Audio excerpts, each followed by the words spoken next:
between the two of them. The inside of Coates. Barker gets too heavily involved. And that's Whitehead and Coates.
to be giving us the best yet, I'm sure.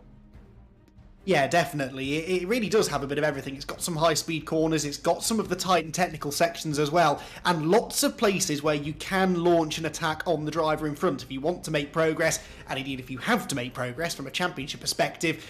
This isn't one of those circuits where you get sort of stuck in line, is it?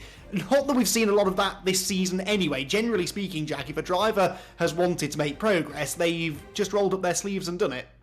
In proper touring car fashion, I would say. I mean, you Yes. commentate on the real-life TCT, don't you, Andy? And I'm sure a lot of what you've seen over the last 5 weeks is probably reminiscent of what you see in real life. So it's brilliant to have the official TCT E-Series with us, and I'm glad to say that it's, as I said, lived up to the hype in the real world.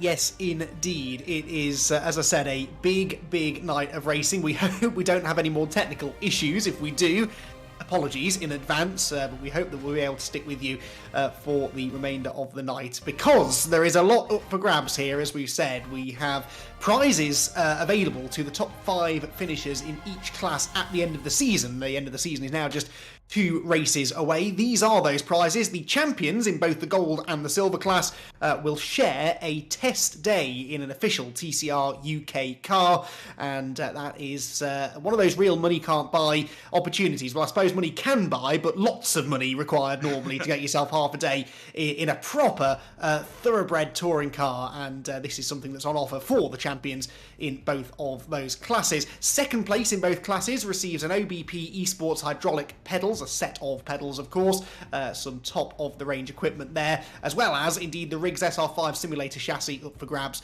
for third place. Fourth place wins the VIP tickets to a TCR UK round, looking set to be a fantastic season of racing, and 2 people will be the recipients in each of the classes for those tickets. And then fifth place, 2 hours of simulator training at Silverstone, I believe courtesy of Motor1, partners of Maximum Motorsport, and again, that's valuable. Proper simulator training at a proper simulator base at the home of British motor racing. The prizes, as you said, Jack, we're not messing around with these prizes, and the good news is that mathematically, pretty much everyone racing here tonight can still claim a prize of some sort. Yeah, and we're looking at the upshot of what we've got in store for us tonight, haven't we?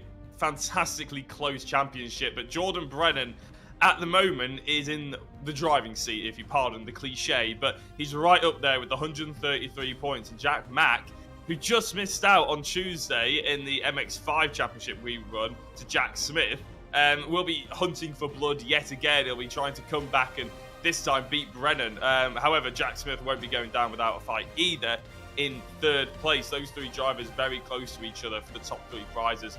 Then you got the best of the rest, but there's plenty in the mix here as well, with Dave Newsham, Eric Axelson, who there might be an update later on. We'll have to confirm that as we go into qualifying about Eric, but he might not be here, or he might be. We're not sure yet. Carl Felvis is in 6th position.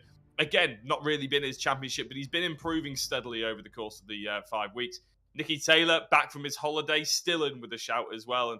And Rob Butler as well. I mean, he missed 2 rounds, did Rob Butler, Andy, and he's come back and showed that he really would have been fighting at the front all the way through. It's a shame, isn't it, actually, that he wasn't here for the full season, because you're absolutely right. Rob Butler inside the top 10 could still break into that top 5 if he has another night like he did a week ago at Donington on the national circuit, because Rob Butler was one of the quicker drivers. Didn't necessarily get the results that he will feel he deserved, but certainly has been on the pace of late. That's the gold class for the more experienced, the quicker drivers, if you like. But we've seen some real star performances from silver graded drivers so far this season, and that is arguably where the closer of the championship battles are going to come from. In the gold class, it's 28 points the advantage for the championship leader Jordan Brennan. In silver, Paul Zanatachi does not enjoy anything like the same comfortable margin. 19 points is a healthy lead. It is not an insurmountable one, though. Dave Buki is then 1 point ahead of Joel Lask, who is 1 point ahead of Andy Carroll. So we do realistically have a 4-way fight for the Silver Championship. If, however, Zanatachi can finish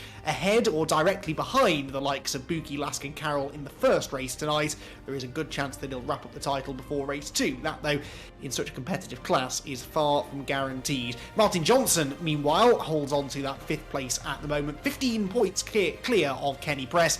but we don't know if Martin's racing tonight, so that even could change. Right then, before we dive into the qualifying session, let's familiarise ourselves with the 3 miles or 2.99 mile layout, which is the Snetterton 300 circuit.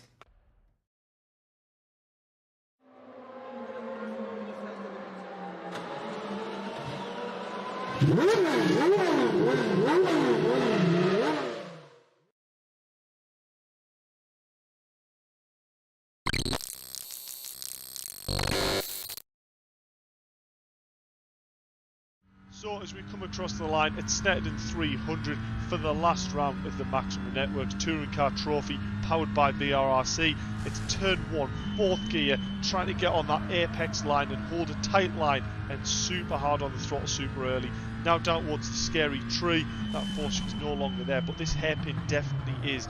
I use 2nd gear, some drivers will use 1st. I just tend to find as long as I can carry the speed through the corner, it just hooks up a little bit better on the exit through Palmer, the off-camber corner. Surprisingly, the car actually, doesn't really have that much oversteer there, and you really lean on the outside tyres there. So really quite a nice corner for this car. Now down to Agostini, for me, one of my favourite overtaking opportunities on the track. A lot of drivers don't see it coming. I use 2nd gear there, just get on the power as we come out. Now through Hamilton, 3rd gear. Some drivers will use 4th through there, but I've used 3rd just as a bit of a speed check. Then up to 4th, then back down to 2nd for Oggies. Then try not to drift too far wide on there. It's very easy to drift too far wide. Now through Williams here, really trying to control when we get the throttle there. You use far too much track on the left, but also lose a lot of time if you're not committed enough down this long Bentley straight here towards the bridge. Now into probably one of the most infamous sections of the track, Brundle and Nelson. See, I use a very shallow line on the brake and try not to unsettle the car, but you can't go as fast as you think through the right. You just got to get the car settled and get on that power as soon as you dare. Now through Bommel, 4th gear on the exit, not too bad at all. This car completely flat, and then through Coram, you can see we're just feeding off the throttle slightly, and then down to 3rd, and then down to 2nd for last corner. Just try to do everything a little bit late so that it makes the car a little bit more balanced. And then there is a lap at Snetterton 300. Make sure you tune in for the final round on Thursday at 7:15 on VRRC's YouTube, and give this video a like and subscribe.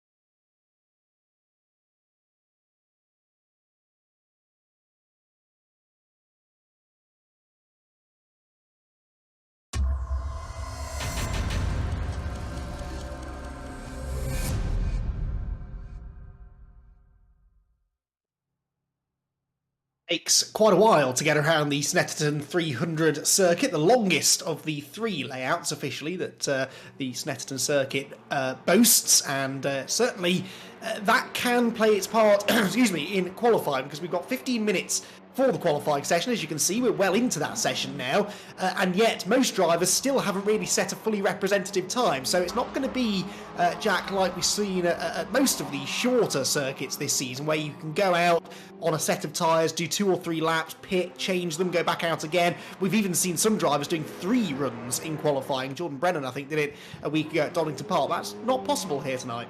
Absolutely not, no. But yeah, it's still the best drivers who can get out there, warm their tyres up on an out lap, put a flying lap in, and get back in on an in lap, put it that way, and still put their best times in. The sort of drivers that can just flick a switch and turn it on will obviously have the best advantage here, because they can get in with those clean tyres. They'll be able to swap it over halfway through. But those drivers, like me, was always one of them, who like to get out there and get into some kind of rhythm before I set my fastest lap, or maybe lap 3 or 4, they won't really have much of a chance to swap over any tyres in this 15-minute session. So it's going to be a bit touch and go for those drivers. But the cream always rises, and that's exactly what we're seeing. Even if we haven't got full representative lap times out there yet, Jordan Brennan's gone straight to the top of the times.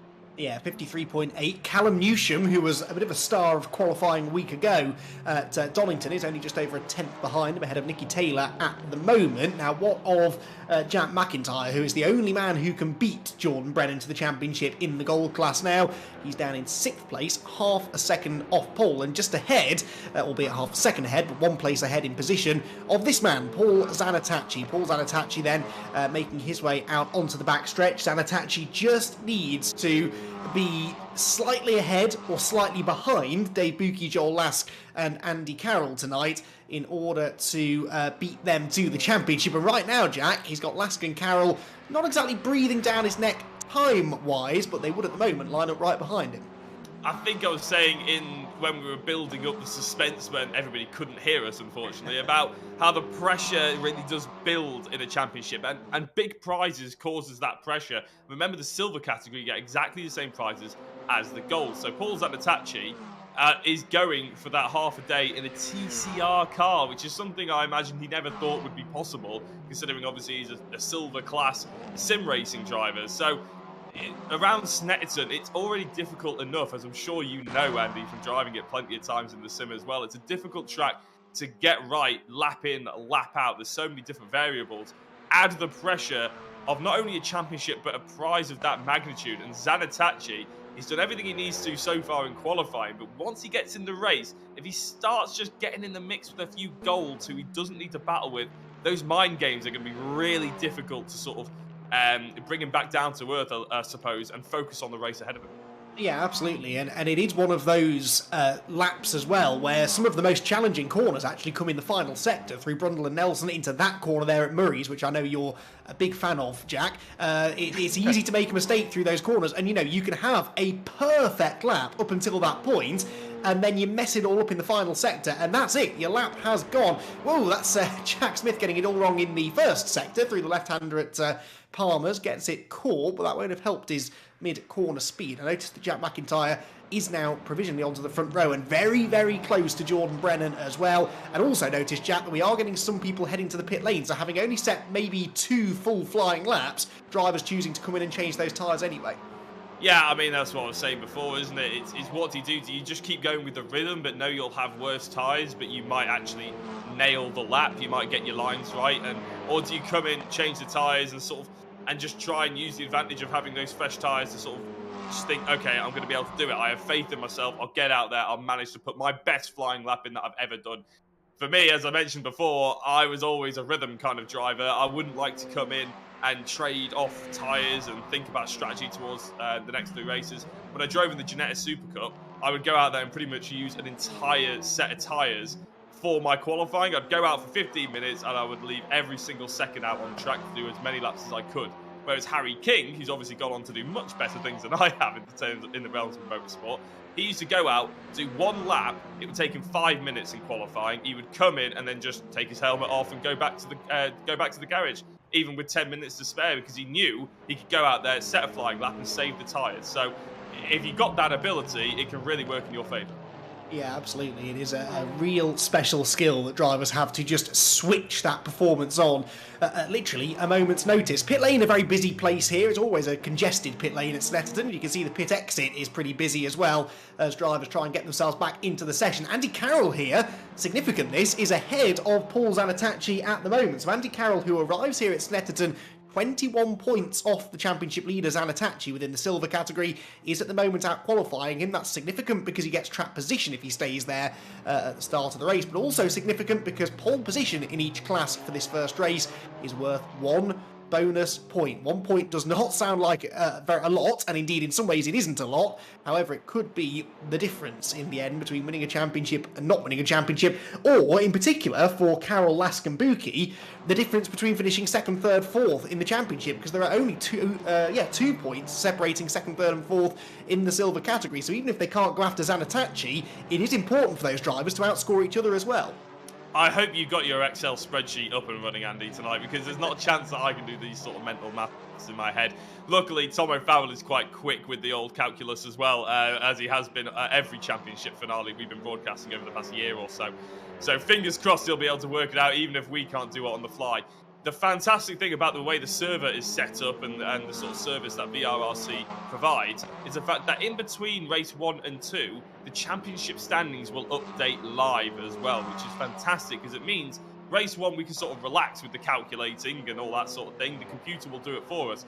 But going into race 2, we'll have a real idea of what everybody needs to do. And of course, race 2 is that full reverse grid, so pretty much anything can happen from that point on. And that is why both Jordan Brennan and Paul Zanatachi really would quite like to get this wrapped up before the chaos that is race 2, because it could all go so terribly wrong for them in that one. We've seen it happen a few times indeed for front-running drivers already this season. One little caveat to what you just said there, because yes, the points will update after each race. However, we have got one substitute driver, Nathan Blank, standing in for Mick Sutton, and that means that we're going to have also Lewis Edwards standing in for Eric Axelson. So those two only score half points, and they score them on behalf of the drivers that they are replacing. So the website takes a bit longer. I think that has to be manually adjusted after the fact. So we'll do our best to do the maths for you and hope that it's not too close come the end of race 2 for us to call it on air. Anyway, into the final 4 minutes of qualifying. Jordan Brennan still narrowly holding on to pole position, but Jack McIntyre 4 1,000ths of a second behind. That's pretty much the closest margin we've had, I think, between first and second on the grid. Of course, it may not stay like that, but if it were to, I think that would be the record for the season. And on the longest circuit that we race at, it says that things are competitive out there. We sort of knew that. It also tells us, Jack, that Jack McIntyre is up for the fight tonight.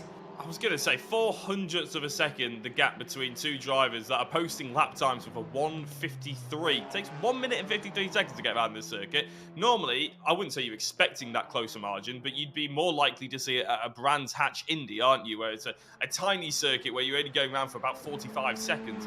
So it's astonishing that they are that close to each other after basically 3 miles of driving. It's quite impressive.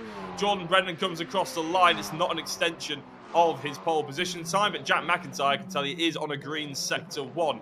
Jordan was also on a green sector 1, but his sector 2 and 3 were left lacking somewhat. So what can Jack Mac do here in the final breaths of qualifying? Can he get that elusive pole position? He desperately needs it to catch up to Jordan Brennan, and I'm sure he'll have the bit between his teeth after his Tuesday loss to Jack Smith in the championship.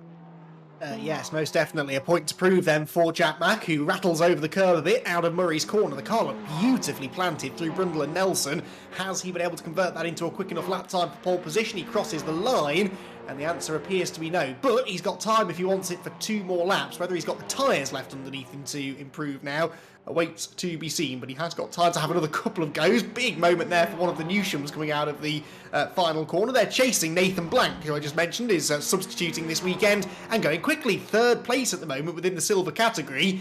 I mean, for those silver championship contenders, this is just the last thing they need, having another guest driver, substitute driver coming in and mixing it with the front runners.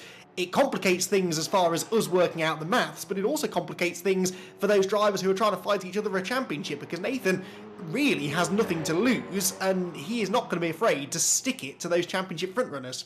I was going to say, a lot of these drivers will know Nathan Blank quite well, though, because he is a regular at VRRC, especially in the silver category.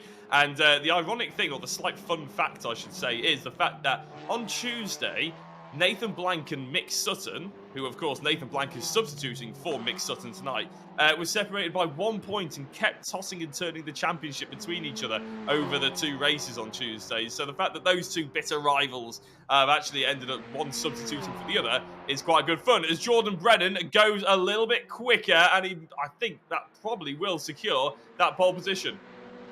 Yeah, looks like it then. That's a little bit more breathing room for Jordan Brennan, who is still less than 1/10 of a second ahead of Jack McIntyre. But what's McIntyre doing on this lap? Doesn't look like it's likely to be an improvement. Certainly the first sector was no quicker than he's been in the past. He's a bit wide there through Coram, which is really where you start to punish that left front tyre. And I think towards the end of the races, we will see drivers struggling a little bit through there with understeer, particularly through the quick right-handers. Across the line he goes then, onto his final lap of qualifying, and yeah, indeed he stays where he is, doesn't manage to improve on his lap time, and I reckon maybe has now had the better of those tyres, carries a lot of speed into Riches, too much speed I think, missed the apex, that hurts your momentum all the way down into the Wilson hairpin, and that possibly is going to put paid to any hopes that he had of improving in the dying seconds. Yeah, potential touch of overdriving, and in a front-wheel drive car, that is just death, isn't it, to your front tyres and your lap time. In a rear-wheel drive, you might just about get away with it, as Callum Newsham, a little bit off his time, but at the moment, doing a very good job at sitting it in 3rd position.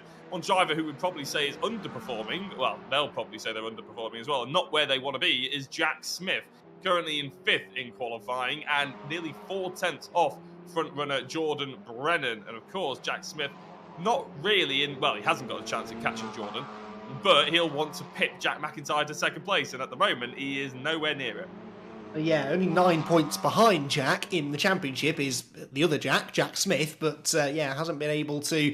It's really sort of started to fall apart, actually, in the last few rounds for Jack Smith. Jack Smith was the highest point scorer in our first round at Alton Park. He led the championship after winning the first race of the season and having a really strong run to second place in the feature race, in the second race, I should say, and then he's been one of the top 3 scorers every week until last week at Donington, where he scored 5 points out of 33 up for grabs, and that really is what derailed his championship charge, because that was the week that Jordan Brennan went and scored literally every point going. So Jack Smith, as you said, can no longer beat Brennan to the title, but he could still claim second place. Not in this qualifying session though, because he bails for the pit lane. The checkered flag is out. A handful of drivers have already taken the checkered flag. Jack McIntyre is going to complete this lap though. Let's see if he improves. Nicky Taylor is about to cross the line, and I was about to say he might actually upset Jack Mack, but he's got himself into third and ahead of Callum Newsham, who doesn't have the sector times to improve at the moment. That's a huge statement by Nicky Taylor, I would say. It's gutting that he hasn't been here all season, to be honest. That's an absolutely brilliant lap time from him. Look forward to seeing how he gets on. Jack Mack knows everything about Nicky Taylor at this point. He knows he's never going to give up a good fight out on track either. As Callum Newsham, can he respond to Nicky Taylor? No, he can't. So Callum Newsham still in the second row, but will have to deal with 4th place instead of 3rd. What can his dad muster up? Dave Newsham, he has got a green sector 2. His sector 1 was slightly down. He's going to have to stick around in 7th position. So before we have a chat to our pole position and championship leader, Jordan Brennan, we're going to go to a very quick advert. At SmartFi, we do things differently. It starts with our 100% buyback guarantee. When you buy SmartFi token on the Smart Portal and hold it for a year or more, we'll buy back your token at the price you paid for any reason under the sun. You can borrow cash with our collateralized crypto loans or earn up to 13% interest on your holdings. SmartFi unleashes the true potential of cryptocurrencies, and there are so many reasons now more than ever to get involved. Join us today at smartfi.com. Grow your wealth and secure your future with simple, smart, and safe finance.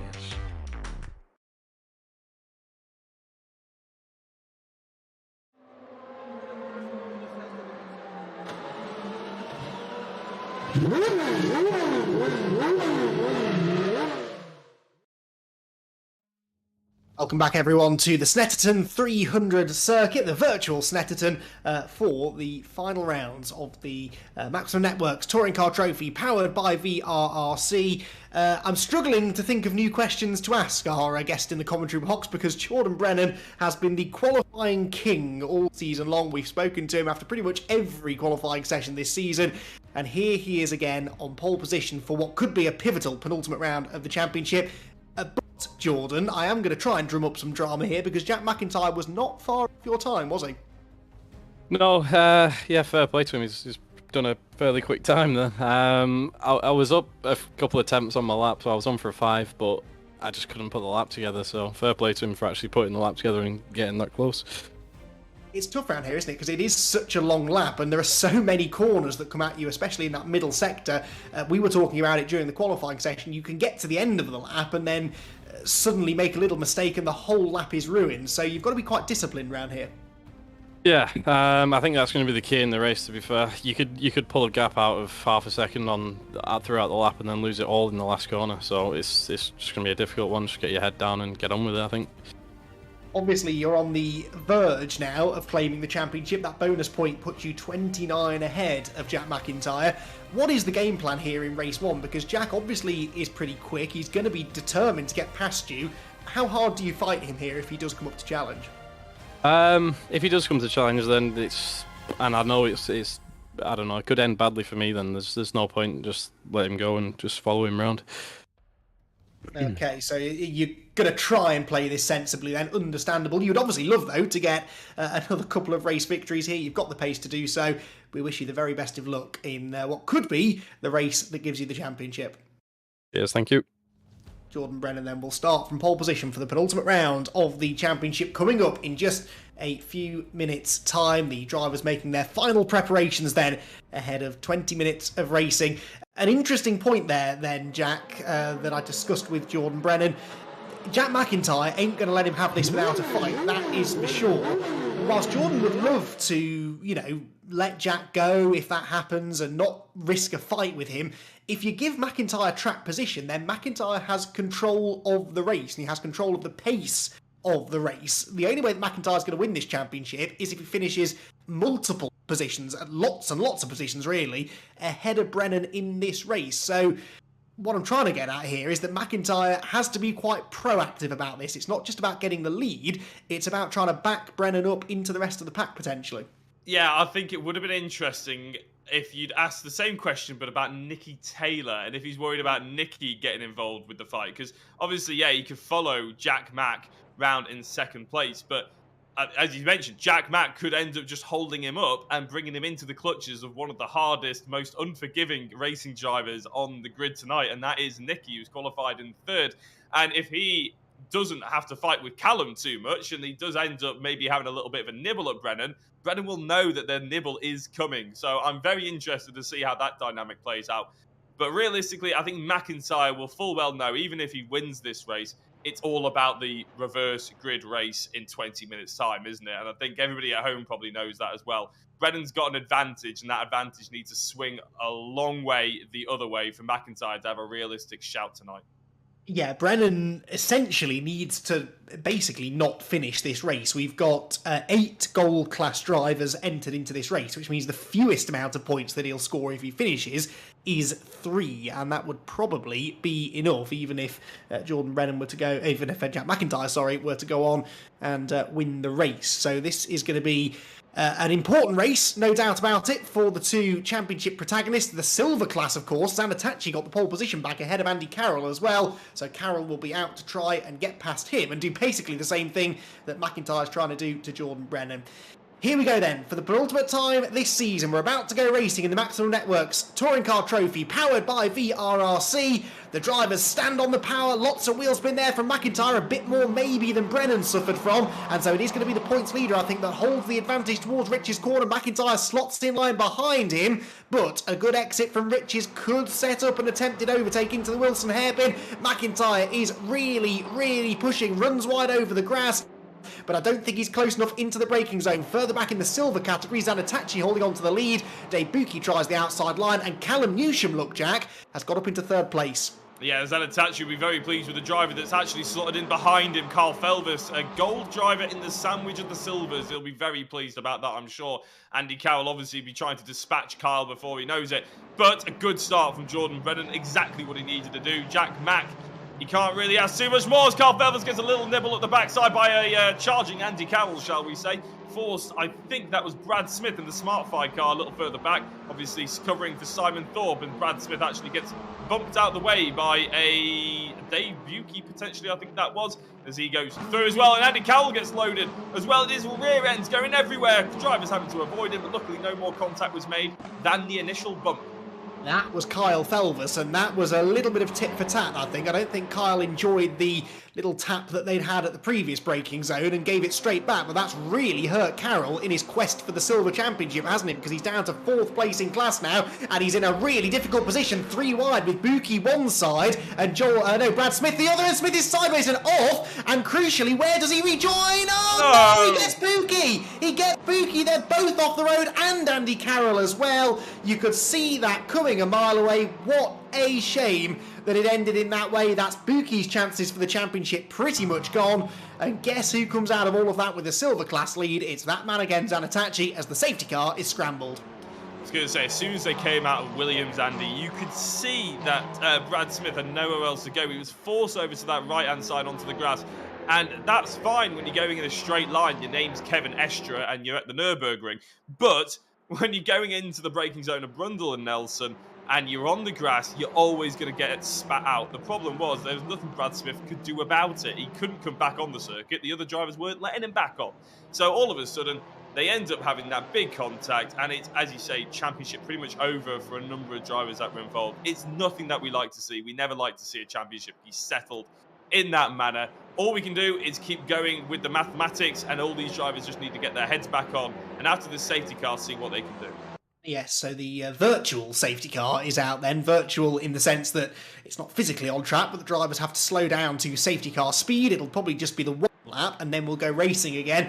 This is good news, of course, for the likes of Brad Smith and Dave Buki, who have the opportunity to catch back up. We caught a glimpse of Smith. There is Buki, whose car doesn't seem too hobbled, in fairness, so you might be able to gain some ground. And even if Zanatachi is out of reach, he needs to try and get up there ahead of Andy Carroll and Joel Lask to keep his chances for second place in the championship up for grabs. Further up the field you finish at the end of the season, the higher the value of your prize will be. As far as Brennan and McIntyre, that was pretty much according to the script for Brennan, wasn't it? He got a really good start, slightly less wheel spin than McIntyre, and McIntyre just never then was able to get close enough through the first few corners to attack. So is this safety car maybe a chance for McIntyre to hit the reset button, or is it a chance for Brennan to get a good restart and even further the gap? I think Brennan was probably quite happy with the original start that he made, and obviously he has the ability to start this restart whenever he wants. There'll be no overtaking until the start-finish line, but that doesn't mean that Brennan can't just gun it from here on out of bomb hole or elsewhere on the circuit. So he's obviously backing them all up, and Snetterton's one of those circuits where if you're in the lead after a safety car, you're really in the driving seat. You can really take a big advantage, and I think he's gone already, actually. Yeah, he has. So McIntyre trying to follow, but as they go through Murray's, this is the really difficult bit. You're on slightly cold tyres. You obviously wanted to gain an advantage, but you can't overtake until 2/3 of the way down this start-finish line. Realistically, it's very hard to overtake anybody, but by the looks of it, we might have someone trying it in the background. Yeah, I didn't quite spot who that was. I think that might be Zanatachi and Felvers, isn't it? Yeah, Felvers trying to get past Zanatachi. If I was Zanatachi, I'd be letting him go, because Felvers has just... That's why! Contact! Zanatachi sideways. He's going to continue to defend the position, but Felvers has just nerfed off one of the Silver Class Championship championship contenders. The last thing that Zanatachi needs is to suffer the same fate, and Felvers is clearly in no mood to hang around. Sideways there for Lewis Edwards up the road in the Eric Axelsen car, the green and yellow machine. He's under pressure from Dave Newsham as they drop down towards Agostini. There they are. Newsham does not go for the move. In the background, though, Felvers considers the inside of Zanatachi, who's making mistakes. Look, there's a bit more hip and shoulder on the exit. Zanatachi sideways. Let him go, Paul. It's not worth it. I was going to say, I don't know. I do know what he's playing at. I admire him for wanting to win a race out on circuit. What I'm thinking, though, is that this is the biggest prize pool that we've ever offered here at VRRC. It's probably the biggest prize pool any of these drivers have been up for. There are things that you just need to calm down and take into stock, don't you, on a penultimate round of a championship like this. Remember to calm it down and think about what's on the line. Paul Zanatachi, at the moment, is giving it as good as he can, and Carl Felvers is desperate to get past him because he sees the back of Dave Newsham's car. He thinks, I can have a go here, as we're watching Dave Buki and Andy Carroll. Well, it's Andy Carroll's car. Andy Carroll on the timing tower is a long way ahead of Dave Buki, so I'm not entirely sure if that's just not caught up with us or not. But very interesting battle at the back end of the field as well. Buki's lap down, I think. He's showing a minute and 47 back, although I don't see how, because he did get going again, didn't he? And we only did one lap behind safety car. Who knows? The timing system having a bit of a moment, I think. We'll see if it updates at the end of the lap. But Dave Buki, if he is ahead of Andy Carroll, it means that Carroll really has lost ground. Like you said, across the line we go. Back on board with Kyle Felvers. Zanatachi is still stubbornly hanging on to this place. You only score points within your class, though. He could give this place away to Felvers and wouldn't lose a single championship point within the silver category. Out of Riches, he defends the inside again. Felvers to the outside. Felvers is only 18 points away from Dave Newsham for 4th in the gold class championship. That's why he's fighting so hard, because he's almost certainly going to break into the top 5 with the absence of Eric Axelsen. He could even take 4th position as well, could Felvers, but he needs to clear Zanatachi to get after the other drivers in his class.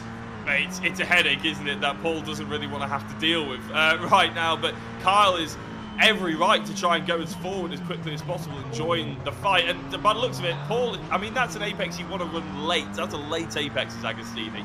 And Paul's just going in too hot at the moment. He's opening the door for Carl Felvers' nose. And I mean, Carl should probably know that the door's always going to close, but realistically, Paul should just be snuffing it out with immediate effect. He needs to make sure that he gets his line a little bit cleaner through there. He's braking a little bit more trailed in so he can point the nose into the late apex of the corner. Carl's got a really good run here out of Williams, and he's going to have the inside for Brundle and Nelson. Dave Newsom's off! So that's big news for Carl Felvers. Not only is he overtaking Paul Zanatachi, but Dave Newsom, his championship rival, has ended up falling off. He's in 13th position. Realistically, there's only one place lost, ironically, actually, because there's only that many golds in between him. But still, big news.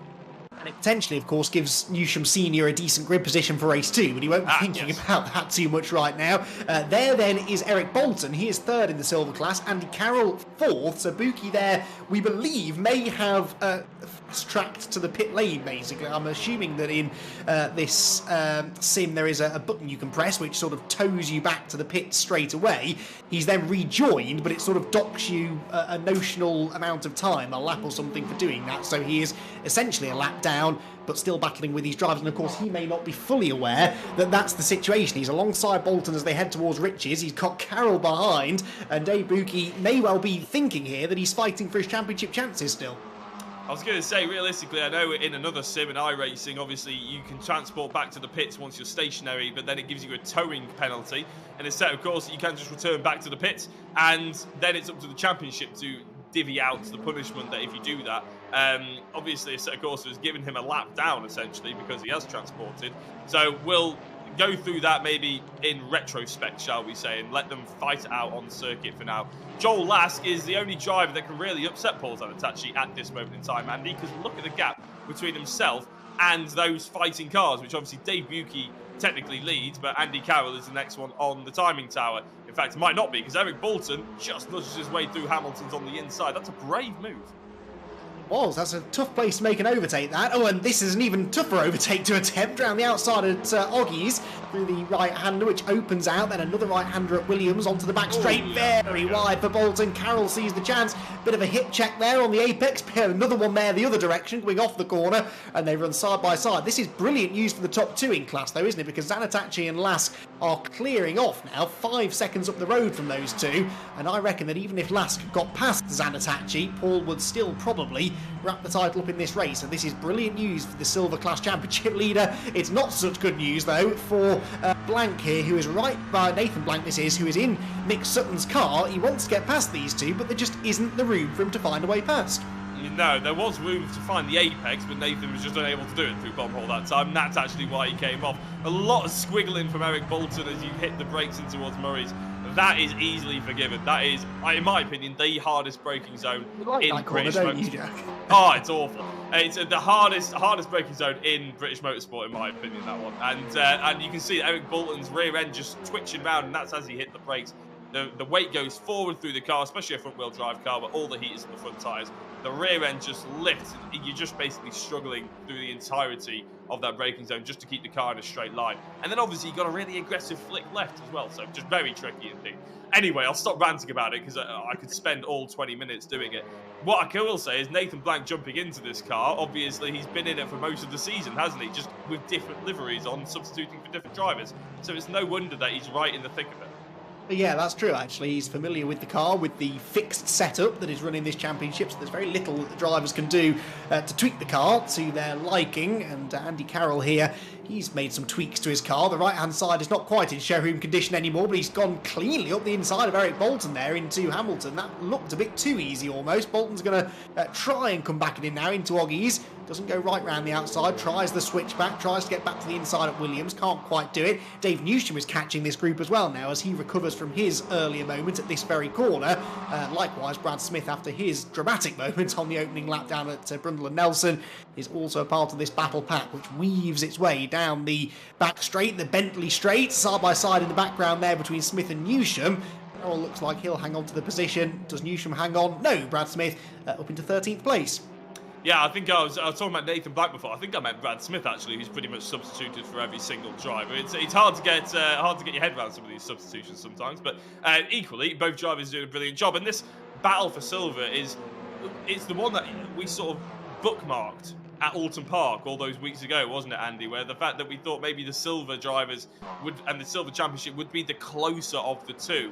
mainly because they are constantly in the mid-pack, aren't they? It doesn't matter whether, in qualifying, you expect the gold drivers to just be at the front and run away with it, but the silver drivers, even if they qualify at the front of their pack, they are in the middle of everybody. And even in the reverse grid, they'll constantly be in the middle as well. So it just makes it a little bit harder to be more consistent, whereas, like you mentioned before to Jordan, you're running out of ideas of questions to ask him in a pole position interview because he's had that many, and we've seen it time and time again. He's just driven off, not quite in the distance, but not really under any threat. Yeah, the gap was creeping up a tenth or two a lap, and then on the previous lap he took half a second or so out of Jack McIntyre, so suddenly really up the ante, and that is often the way, isn't it? When you're the driver in second place, you're pushing that little bit harder to catch up to the leader or keep up with the leader. You work your tyres a bit harder, you're more prone to making mistakes, and the leader just sort of runs to a certain lap time, hits their marks, and disappears off into the distance, and that's exactly what Brennan is doing, and actually Callum Newsham coming up closer and closer to challenge Jack McIntyre for that second place. Now, back to the real hotspot in this race, because Andy Carroll still has Eric Bolton right behind him. Carroll looked maybe like he was getting away the last time we saw him, but then he made a mistake through Oggies. The gap comes right down again, and those two are slipstreaming together as they head down the back straight. In the background, you can see Dave Newsham and Nathan Blank still racing as well. There goes the move from Eric Bolton to the outside into Brundle and Nelson. Tough move to make that. You can go round the outside at the left-hander Brundle to get the inside to the right at Nelson, but it's a very, very risky move, and in the end, no positions change hands. I do want to say, Jack, a shout out to Dave Buki here. He may not necessarily be in this fight, but look at the way he's cleared off from this group. It's such a shame that he had that moment, because he's clearly got pace. I was going to say, I think he'll be cursing more than anything. I don't think he's driving angrily, although we haven't seen that much of him since he's cleared off to see if he's being aggressive and the body language of the car or anything like that. But he's driving very, very well. He seems to have found a couple of attempts in him, hasn't he? Especially compared to the rest of this field, and shows that he should have been in with the championship fight, really. And obviously he'll be angry that he isn't anymore, unfortunately. But we'll keep up to date with the points as they go through. Ritchie's side by side, Carroll and Smith, and going towards the heavy braking zone of turn number 2. It's a little cut back there from Smith, and a little bump. Well, it wasn't little, really, was it, Andy? It was a quite major get out of my way. But as they go down towards, it's not Williams, I can never remember which one it is, through the left, turn 4, it's still side by side towards Agostini. Yes, through out of Palmer's they go, down to Agostini. And probably the two most famous people in British motorsport have corners named after them at Snetterton, and you can't remember either of them. I know, it's ridiculous. Shows the quality of the commentary here at VRRC. No. Shows just how many different corners there are at Snetterton, and they're all named after people, and yeah, I'm not very good with names either, so easily done. Into Oggies they go. Out of Williams, though, has gone this fight for 4th place. Nicky Taylor and Jack Smith. Now, Jack Smith, I've just been trying to calculate some points here. Currently be about 15 points behind Jack McIntyre. If things finished as they are now, there would of course be 16 points available after this race. So currently Brennan is on course for the title, and McIntyre wouldn't quite have done enough to wrap up 2nd place in the points. Of course, if Jack Smith can get ahead of Nicky Taylor, then so that shrinks the gap even further. So this is quite an important battle, actually. It is indeed, yeah. It's one that obviously we'll have to focus on. There's only 4 minutes left, though. Realistically, this has actually flown by. Although there hasn't been a massive amount going on in terms of every single lap, there's 3 or 4 overtakes. It has been sort of a bit of a sussing out from a lot of these drivers. They want to make sure that they're obviously in the correct position for when they go into race 2, and they're just scoring some consistent points, which I quite like to see as well. Everybody driving a little bit smarter. Obviously, the Carl Felvis versus Paul Zanatachi was a little bit hit and miss, and unfortunately, Dave Buki has had to have a lap taken off him, it seems. So I don't know whether that'll stick or not. But, yeah, realistically, the top 5 or 6 have all driven, I wouldn't say within themselves, because they're still going very quickly, Andy. But they are definitely sort of nice, calm, let's take the points and see what we can settle in the next race. Yeah, most definitely. It's been quite a tense race, actually.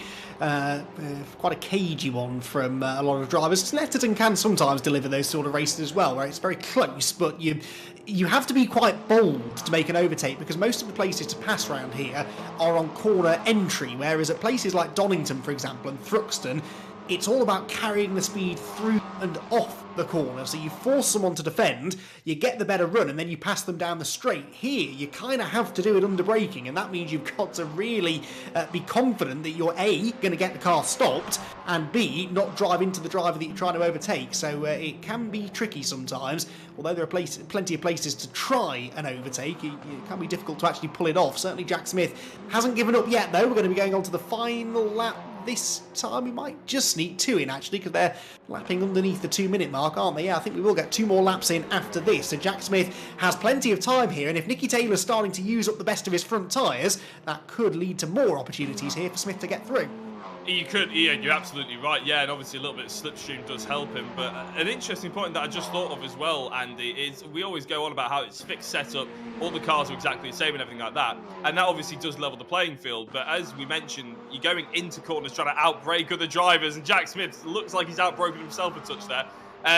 Not everybody's sim setup is the same, though, and especially with braking, depending on the pedals you have, everybody's a little bit different, so whether you could go for the top end hydraulic pedals, obviously we're offering as a prize here this evening, the second place in both classes will get OBP hydraulic eSport pedals, or whether you've got a load cell which is a little bit more responsive, or whether you've got the sort of the Thrustmaster sort of 180 pound wheel with obviously the sort of weaker brake pedal where it's all about positioning and not pressure.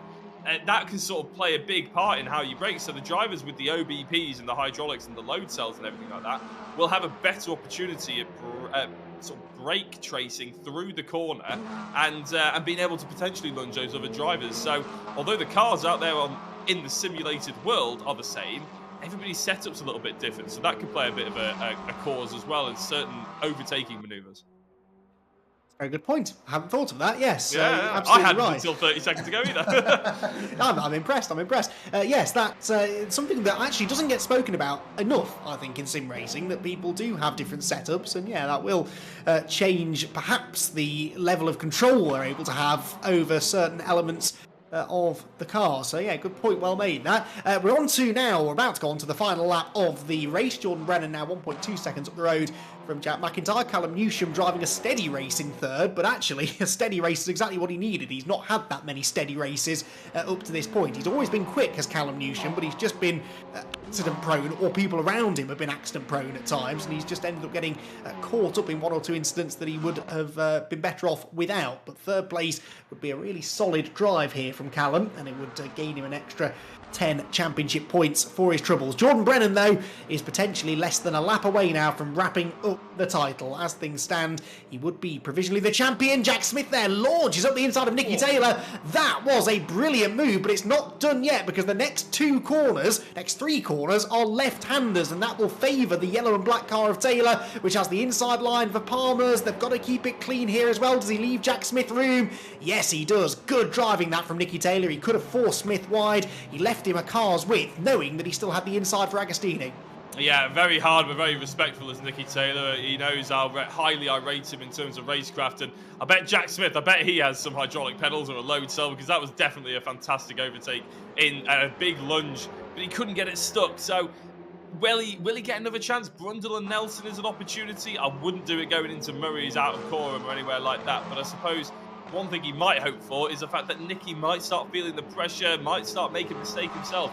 Only half a lap to go. It's a big ask, really, here in the last lap of this first race. Of course, we've got a full reverse grid to come. Don't you forget that either. It's fantastic to see so many of you watching as well and commenting on the stream. Please keep that up, and keep in mind driver of the day as well. We want to hear your vote. And as they go towards Brundle and Nelson, Nicky does run a little bit wide through the first apex, but don't think Smith really has the run on him through Bombhole. This could be a big lunge into Murray's, Andy, but I wouldn't advise it.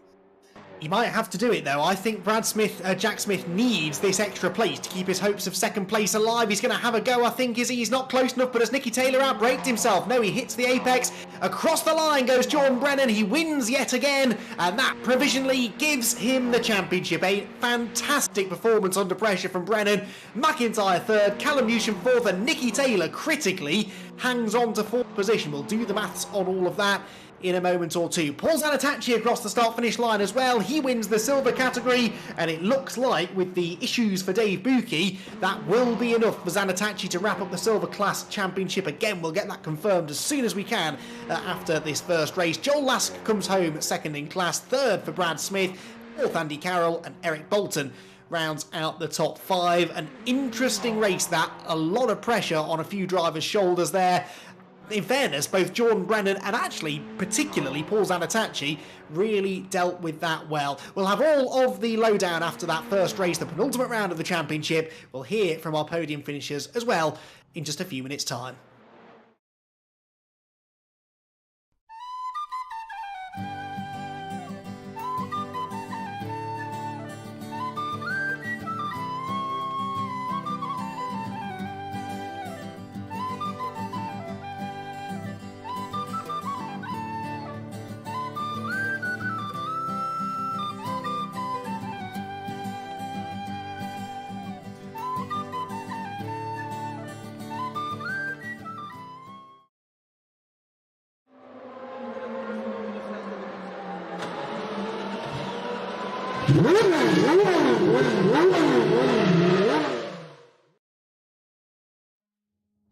So, with one race still to go in the championship, it looks as though we can crown, provisionally at least, our champions in both the gold and silver class of the Maximum Networks Touring Car Trophy, powered by VRRC, and we can speak to one of those drivers now. Jordan Brennan started on pole position, led every lap, and won the championship, but I'm sure that it was not quite as easy as it looked, Jordan.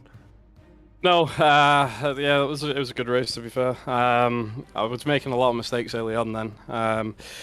But I just said to myself, stop making mistakes and get on with it, and this is exactly what I did. Yeah, we noticed that the gap between you and Jack after the safety car was pretty static, but then there was that moment where it suddenly went out by about half a second. That was clearly the moment that you found your rhythm. Tell us a bit about what the pressure was like, though, because the slightest mistake there, especially in the first half of the race, could have lost you not only the race lead, but really put you in the hornet's nest and in a position which would not have been good for your championship. Yeah, no, it wouldn't have done. I think if I made a mistake early on in that race, Jack would have been through and gone. He was catching me towards the end then, to be fair. I was just struggling with grip, so I might try something a little bit different for this one. Well, you've got the freedom to do that, I guess, now. The last thing you want is a penalty, of course, but beyond that, you are free to go out there and race. So, gloves off now in the final race? Maybe. We'll see what happens.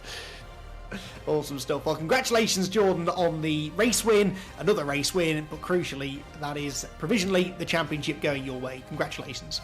Cheers, thank you.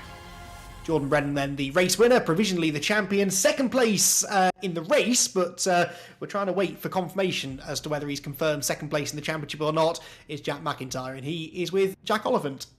Yeah, Jack, you missed out on a set of OBP hydraulic pedals on Tuesday, but there is every chance that you may have just secured yourselves one after that race here tonight, which I know you would have wanted the full test day, but realistically, it's not a bad prize. You must be fairly happy with it.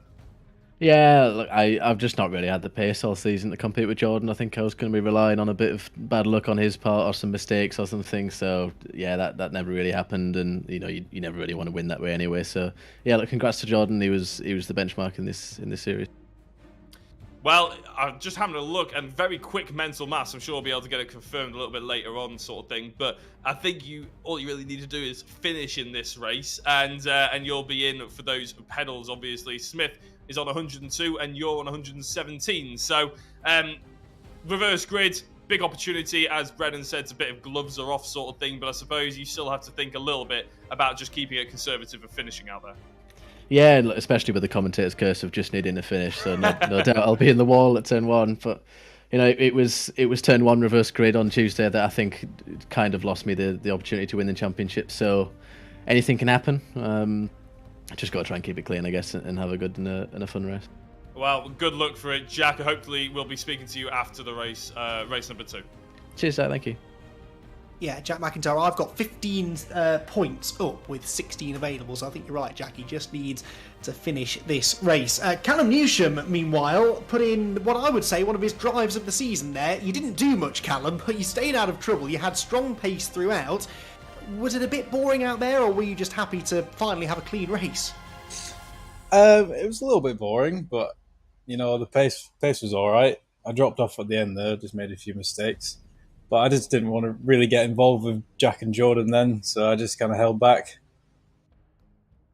So that's fair enough. So you were trying to keep out of the championship fight. Then obviously a championship fight is something you would be hoping to be involved in later on this season. You're going to be stepping out of the virtual TCR car into a real one this year. Haven't really had a chance to talk to you about that, but that is really, really exciting.